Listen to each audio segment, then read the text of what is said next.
Videos of distress have been emerging out of the Kingdom of Saudi Arabia, showing Kenyan women in apparent anguish in crowded rooms, some of them lying sick on the verge of death. Now, they are victims of a desperate search for jobs in a region considered one of the harshest, especially for those looking for menial jobs. Well, recruitment agencies have been cashing in on the despair with promises of lucrative jobs in the oil-rich Saudi Kingdom and other Middle East countries. But as Wahiga Mwaura reports, the journey of great hope ends in a Saudi ordeal for some of the desperate job seekers. The hashtag for this story is the Saudi ordeal. We want to hear from you. Here now is the story.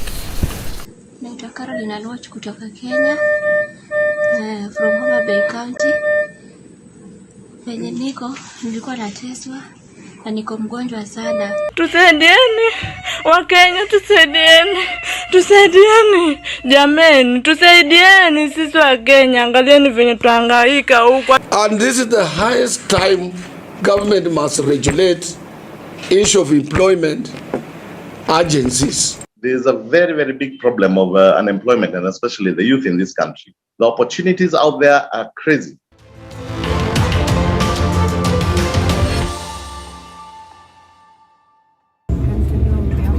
Every week, hundreds of Kenyans board different flights at the Jomo Kenyatta International Airport for that 6 to 8 hour flight to some Middle Eastern destination. A majority have been unable to find gainful employment in Kenya, and this is a desperate dash to what they believe are greener pastures.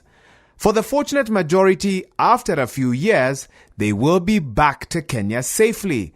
But for others, what may have seemed like a dream opportunity was actually the start of a nightmare. Steve Oluoch is watching the last recorded video of his sister, Caroline Oluoch, filmed on or before the 12th of April 2021 from her hospital bed in Saudi Arabia. Nilikuwa nateswa na niko mgonjwa sana.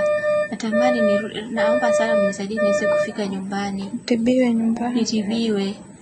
And when she was unable to send video messages, she would also send voice notes. I have a problem. Please, embassy, help me. I've been reporting the matter to the police station several times, but they have not helped me. Now I'm in hospital. From 2020, Caroline had issues with her employer, and she used to tell the sister Beryl that the family were mistreating her, that she was being tortured, and at some point she was in hospital. That continued for a while, and she used to send the sister some video clips and some messages back and forth, just seeking for help and requesting the family members through Beryl to be helped to come back. But that didn't happen until the family were notified of her death on 14th of April. There is a lot of contradictions to the reports that we get about the death of Caroline. First of all, on 5th May, there was a report that said she was found dead in her room. The boss was there, the police was there, and also the doctor was there. Later on, there was another report that was given over there in Saudi that claims she was found dead in the bathroom in the hospital on 14th April. So how are these things related? 2 months after her death, through the combined efforts of several stakeholders, the body of Caroline Oluoch was flown back into the country on the 10th of July 2021.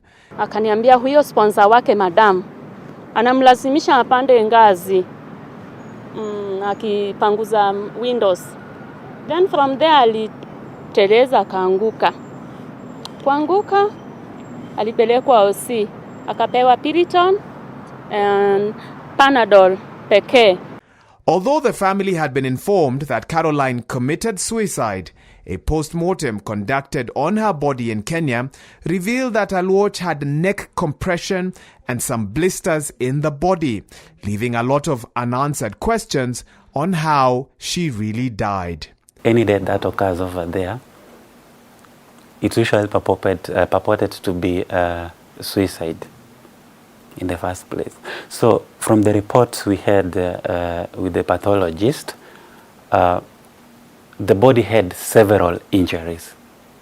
On the 21st of July 2021, Francis Wahome, the chair of the Association of Skilled Migrant Agencies of Kenya, also known as ASMAC, on Citizen TV's Daybreak show, alleged that the death was a suicide. And our Kenyan people were on the ground. They are in Saudi Arabia, and they satisfied that the girl committed a crime. She committed a suicide. That was the nature of the death. Johnson Oduor, the autopsy or government pathologist, says the body had compressions on the neck and some blisters. This is very different from the version from Saudi Arabia. Ooh, okay, but they are, even the doctor is not telling us this lady died in the hand of a Saudi citizen or in the hands of another immigrant. Caroline's quest to earn a living in the Middle East ended a little under 1 year later, as she was laid to rest in Homa Bay in late July, with the true cause of her death still a mystery. What I can say, her boss, an Arabian, is far much aware of what might have transpired to my sister. He knows. So all the fabricated reports that we received from that place, we know, even the way we're seeing it, all those reports are fabricated just to cover up. But for Caroline's family, they at least were able to give their daughter a befitting send-off. The mother of Maximilia Muhadia turned up at the gates of the Royal Media Services in Nairobi on the 6th of August 2021, desperate to have her voice heard. We thereafter visited her at her sister's Syokimau home a few days later, where she explained that her daughter died in Saudi Arabia nearly 3 months ago, and the body was still overseas. Mwezi wa 5, tarehe 14, tulikuwa tunaongea na yeye. Tarehe 14 wakaanza tu visirani kwa nyumba. Akaniambia, mama, naona hii nyumba visirani zimejaa sana. Sijui nini inaendelea, sijui shetani ametoka wapi. Ikaendelea tu hivyo, akaniambia nataka upigie watu wa ofisi simu uambie huyu agenti wangu anisaidie, ninaona ya kwamba kwa hii nyumba maisha yangu yako hatarini. Nikarudi tena nikapigia agenti wake nikamwambia saidia mtoto wangu. Akaniambia mtoto atakuwa tu sawa. Hati hao watu wanasema lazima wamalize kwanza idi zao, siku 2 ndio waende wamshughulikie. Na indini ndio tuliongea na mtoto wangu mara ya mwisho, na akaniambia mimi nimeona juu sasa huyu agenti wangu anishughulikii, mimi nitoke kwa hii nyumba nikimbilia mikono ya polisi, labda ndio nitaokoa maisha yangu, lakini naona maisha yangu yako hatarini. Na alikuwa amenyimwa chakula kabisa, amenyimwa kuoga, amenyang'anywa simu. Hata simu yenye tulikuwa tunatumikia sasa ilikuwa ya huyo msichana mwingine. Alikuwa amenyang'anywa kila kitu. Sasa kwa nenda hapo hivi kufika tarehe 20 sasa mawasiliano hatukuongea na yeye tena. The family believes that Maximilia died on the 20th of May, and they have been trying to bring her body back ever since. Tangu wakati huo mpaka leo tumezunguka tujapata ripoti yoyote. Nikauliza msichana yangu alikufa aje. Agenti wake ndiye aliniambia ati msichana yako alitoka kwa korofa akaanguka chini, alifunganisha shiti akaanguka, lakini haikukuwa hivyo. Msichana yangu aliwawa na tajiri wake. We accompany Violet on what has now become her daily routine. She makes her way to various government offices to seek for any information on the whereabouts of her daughter's body and when she would be able to lay her to rest. Alikuwa anapenda somesha watoto wake juu sisi maisha yetu ilikuwa ya chini, na akatamani asomesha watoto wake vizuri, akatamani sisi wazazi wake tukae vizuri, na akatamani akasema akitoka huko Nyeri afanye awe tu mfanya biashara akilinda watoto wake. Citizen TV independently reached out to Kenya's National Employment Authority to confirm the status of the repatriation of the body of Maximilia Muhadi, and they responded by stating that The procedure for repatriation of the body of Muhadia from Saudi is almost complete. NEA is working closely with the concerned agencies to ensure that the body is repatriated soon.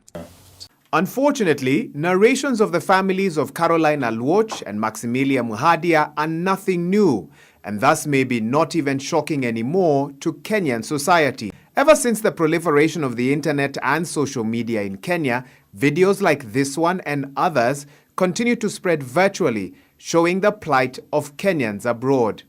And yet, despite all that, hundreds still make their way to the Arab Gulf weekly with the allure of a better life and attractive pay. As we speak, there are an estimated 200,000 Kenyans working in the Gulf Cooperation Council countries, with 70,000 in Saudi Arabia alone. In May 2021, Kenyans in Saudi Arabia working as domestic laborers, doctors, university lecturers, and other professions sent home 1.62 billion Kenya shillings, making Saudi Arabia the third top remittance source behind the United States and the United Kingdom. Look at the Kenyan situation economically. Most young people don't have jobs, and it is the obligation of the government to provide for these jobs. So if they had means in Kenya, I think they will stay. Which is why in 2014, Kenya imposed a ban on the recruitment of workers to the Gulf region, necessitated by increasing cases of mistreatment of migrant workers. The ban on the recruitment was only lifted after several reforms, including the signing of a bilateral agreement with Saudi Arabia, United Arab Emirates, and Qatar, the posting of labor attachés to Saudi Arabia, UAE, and Qatar.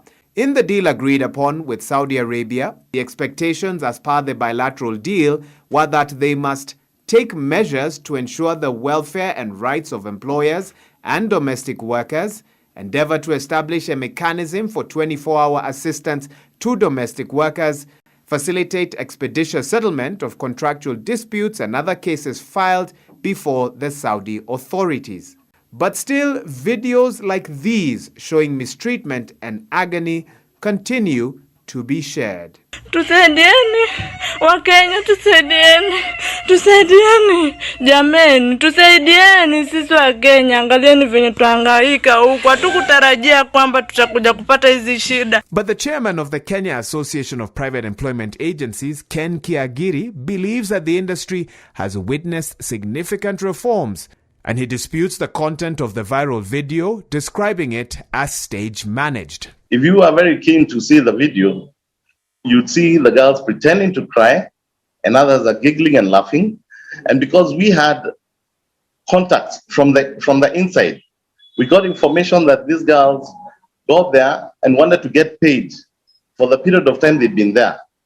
We spoke to the employer on the other end and told him, okay, fine, they've been here for about 2 weeks or 3 weeks. Let's, just cut a long story short, let's pay them something, because the girls are complaining that they left their kids who are about to join school on this other end, and they didn't have money for school fees. They thought we were going to go and start working immediately. But as you may be aware, every country has got its rules and regulations. The National Employment Authority told Citizen TV that they are investigating the video together with the agent and the labor attaché in Saudi Arabia.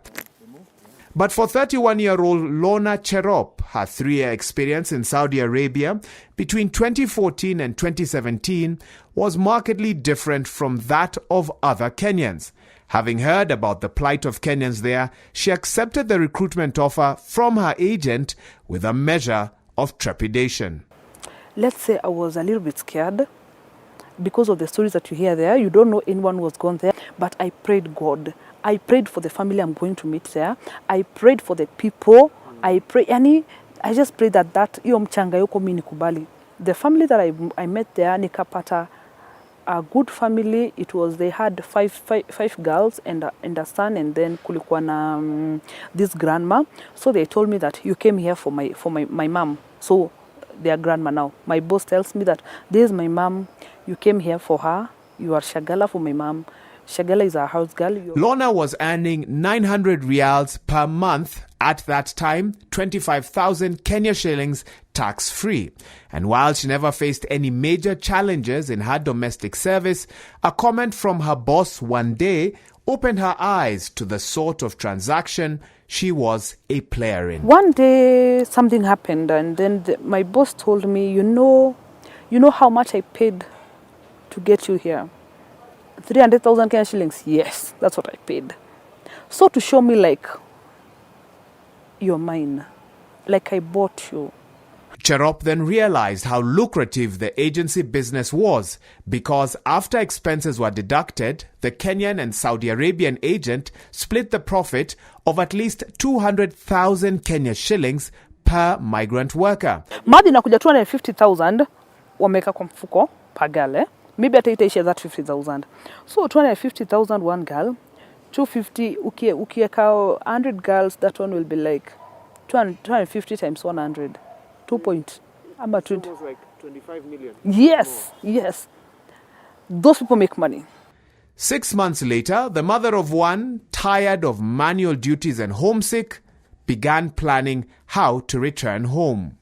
So this time I texted a girl I met on Facebook, and I told her I want to go back home. Then she was like, instead of you going back home, why don't you come outside here and work?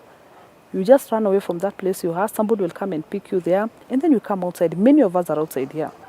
How much do you need for me to help outside here? 50,000 Kenyan shillings. To pay the guy who's coming to take you, kukuhepesha, kukukemboisha. Yes. Kemboi ni nini? Kemboi is a name that we give there for runaways, people who run away from their bosses. So nasema mimi ni kemboi. What does it mean you being a kemboi? You are that person that ran away from your sponsor. Lorna then entered the world of undocumented migrants in foreign lands without proper documents or access to healthcare, driven solely by the allure of making more money. And while she found other jobs working under the radar, she was fortunate that in 2017, the Saudi government offered amnesty to all undocumented migrants who are ready to turn themselves in and buy their own tickets back home.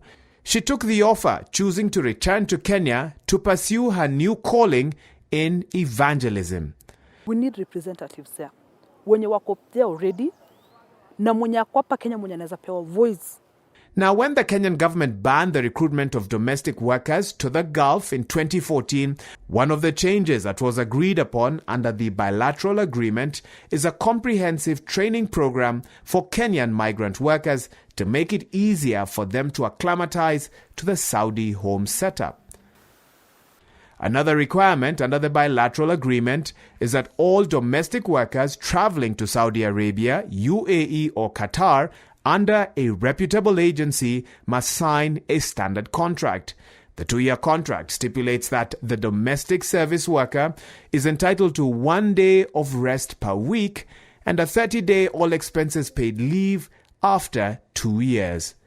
The contract also stipulates how the death of the domestic worker should be handled, including repatriation of the body and payment of compensation. However, enforcement of these contracts is still proving challenging. And like we tell our members, tell your girls, even when that employer starts telling you stories of, I paid a lot of money, so you must stay with me. It is not the case.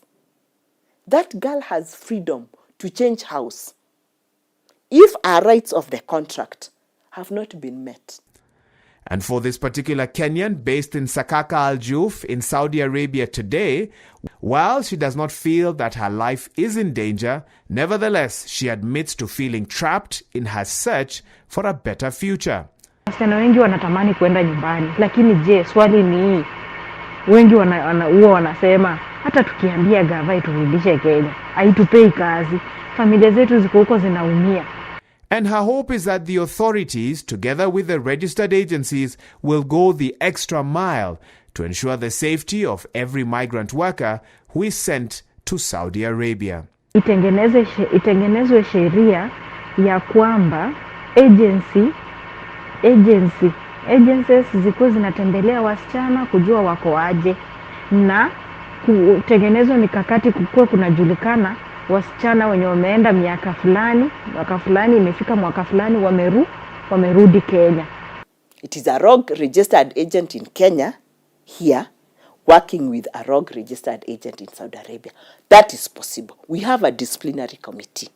We have government bodies that we are working very closely with to weed out these people because they are among us. And we are asking the public, when your kin is going for work in Saudi Arabia, make sure you know which agent took that person. As we were talking, and you may have had it in the news, there's a demand for 2,000 nurses in the UK. That BLA has been signed when our president was in the UK the other day. We're in the process, in conjunction with the National Employment Authority, in opening up Poland and Canada, and Australia for that matter.